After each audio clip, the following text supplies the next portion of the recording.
Well, welcome once again to the Doctor of Digital podcast. And my special guest today is Sardor Akhmedov. And I wanted to talk to him for a number of reasons because he's in kind of an area that I'm interested in. And of course, you as the audience is always interested in. So, want to welcome him to the show. He's got a background that I think is really fascinating, and I'm sure you want to be able to hear more about him. He's a partner at Jafton.com. He's an angel investor, Fathom AI. So, we know everyone's interested in artificial intelligence, software developer for Fortune 500 companies. With that as an introduction, Sardar, thank you so much for taking some time out and welcome to the program. Thanks for having me, Mick.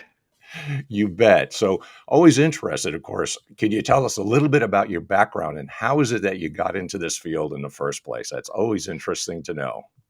Absolutely. Yep. So, very young. I'm 25, and I've overall been very much into business since ever since I remember myself. I first started kind of my own small business at the age of 10 in tech, selling video games via Bluetooth to my classmates in middle school. Then at the age of 16, running my own e-commerce store through Instagram and all of that. And I always wanted to be in tech. So the way I got into this business right now is not by founding a company from zero, but Mhm. rather building up equity in a company that already existed, right? So when you want to go into business, there's always two routes, right? You can start off from scratch, or you can join an existing company, which Sure. statistically is always safer to either Mhm. join or buy out a company that is already generating revenue and is already, broken the odds of success, No right? question. Which so I chose that second route, and I was at the time it was 4.5 years ago. It was 21 at the time, I believe. Yeah, that was 2019. I was 21, and initially joined Jafton in the business development role, and then built up my equity in the company to Okay. be a co-owner and partner by pretty much helping grow the sales of the company. So, and interestingly, at the time I had zero sales experience, but I learned it kind of on the go, and I was able to successfully scale this company multiple times of what it was doing at the time, revenue wise, and we increased the headcount from 15 people at a time to 120 now, and we continue growing, and proud to be a significant part of the company and one of its leaders today. And I think I made the right choice because had I started something brand new back then, it may or may not have gone Yeah. developed as fast as it has now for me, right? So this is how I got into this business.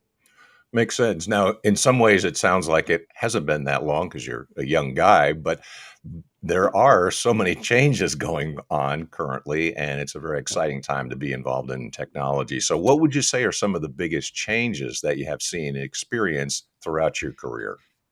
Um, yeah, I mean the industry is always changing. I've always been like kind of very excited about the things that are coming up, right? Because before an industry actually sees a change, you can always like look up the trends and see where it's going, right? So I remember vividly in 2019, I was very very excited about augmented reality, for Mm. example, right? And the voice technology. And in 2016, I was all day just going around and telling about artificial intelligence to everybody, right? That this industry is Mhm. going to be very, very prevalent in development. So all of these changes, like mainly that we're seeing right now with AI, for example, right? I was kind of, very, very much anticipating for years until Mhm. this industry really picks up and there's tools available to build products very quickly, which we're experiencing now, right? So um, I would say these three areas have seen these two main areas. I think are seeing the rapid change and Mm. big new development. AI, artificial intelligence, and augmented reality space, which we're seeing with the Quest 3 now and the Apple Vision Pro coming up next year, right? These are going to be very, very big industries that are going to be probably bigger than even the mobile app development industry, Uh, which has emerged in the last 13, 14 years. So I'm very excited about that one because there's so much more we can build for visual interfaces as opposed to just a flat screen on our phone, right? mm. Are there things that you would say are the hot topics? I know because there's almost like the technology of the day, technology du jour. But what would you say are some of the hot areas that people should be thinking about or looking at when it comes to technology? Yep. So again, I would point out one area. Obviously, everybody's talking about AI, but I would also emphasize augmented reality, um, and voice technology. I would still say hasn't seen as big of a shift yet, but I anticipate it being very very big.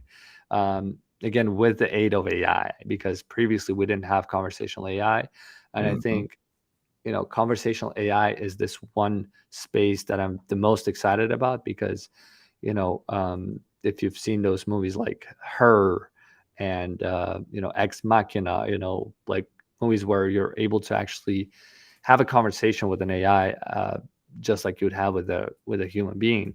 We're very very close to that. I mean, as we speak today, there are already some of the artificial intelligence bots available that you can have a full conversation with, and mainly they're text based right now, but it's just a matter of time until we transform that into a voice based conversation and we're going to be able to actually converse with AI properly and actually sustain a conversation and get some of the tasks done, right? So I would say that's one area that everybody should be looking out for. But by the time that happens, I think that's going to be a real threat from AI toward jobs of people because, mm, I mean, if an AI can really sustain a conversation and act on the deliverables, like some of the things we're seeing with Auto GPT now,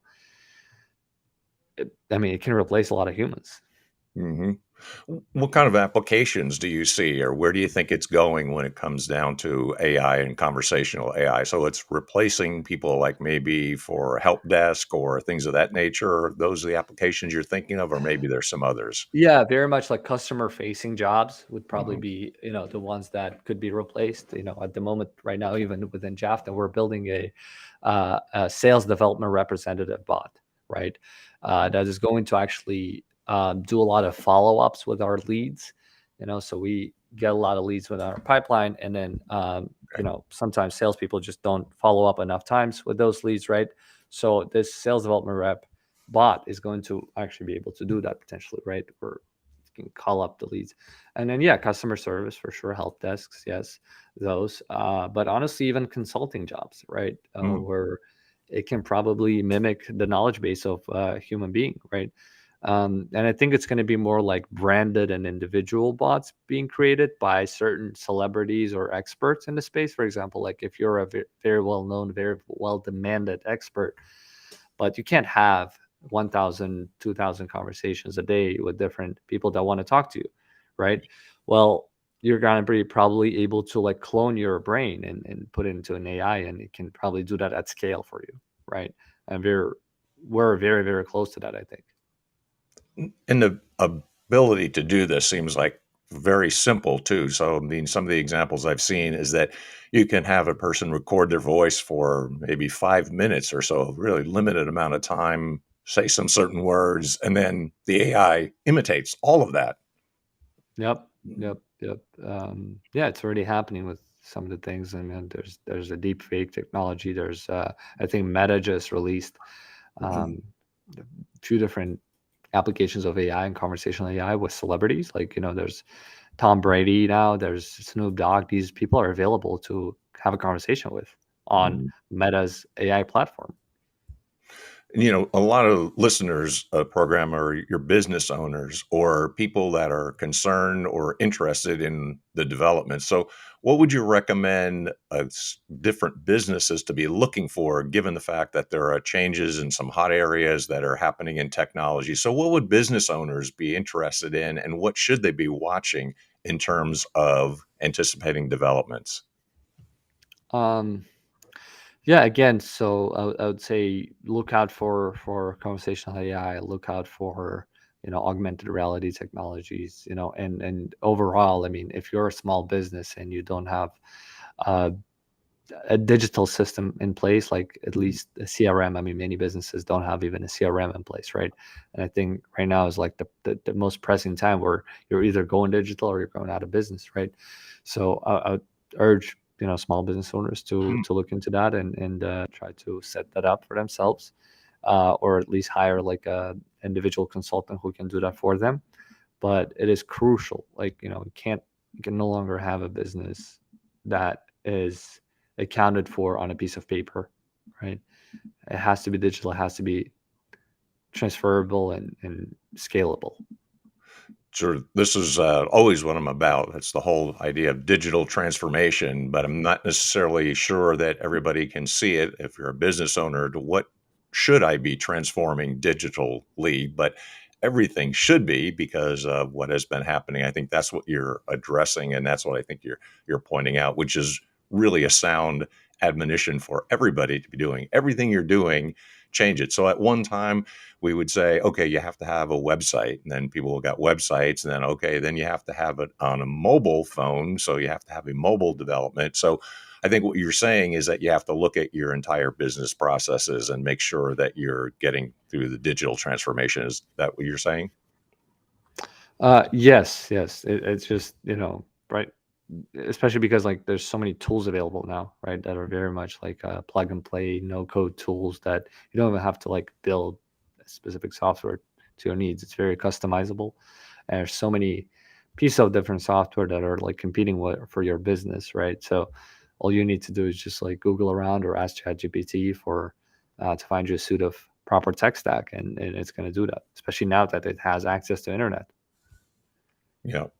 And so one of the things that I think other business owners have is a problem or an issue is that with so much out there and so many companies out there, they get a little bit overwhelmed, like they don't know how to see the forest through the trees kind of thing. So when you're thinking about your products and services that you do, so if a person is listening, what kinds of things do you have? What's your expertise and how do you differentiate yourself from all the other people that are out there, all the competitors?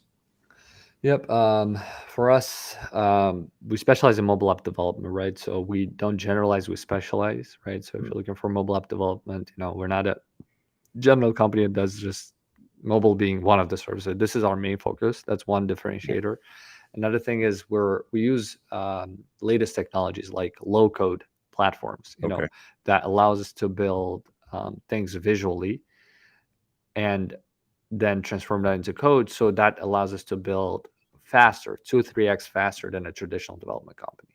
Okay, so your time to market will be faster with us, and that's our main differentiator. But also, the founders of the company coming from the tech background and business background is what brings you as a client some potential consulting opportunity where you can rely on our expertise. Like if you're not sure how to launch a certain product or what to do with its marketing, we can help with that as well. We have that expertise too in house. So not just development, but also the business expertise. There's a bit of the development, but then the strategy too, which is really Yes, helpful for people because I think for a lot of business owners, they know that they need something, but they can't quite identify it. And that's what they're looking exactly. for. They want to have the strategy behind, like, why would I do this? Absolutely. And what is low code? And how can that help me? I think that's from the business owner's Yeah. perspective. That's what Yeah. they're Yeah. interested in. And we provide that. Yep. That would be really helpful.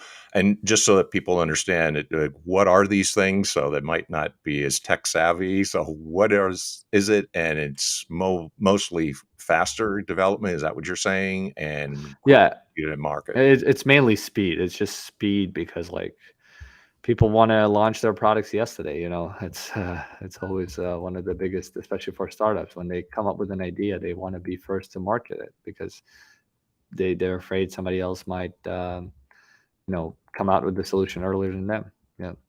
And once you identify a need, of course, I mean, that's what I can understand. It's like, I know I need it. So I mean, give it to me yesterday, right? So get it Yes. done. Exactly. Exactly. Yes. Yes. And yeah, a lot of people come to us for already identified need.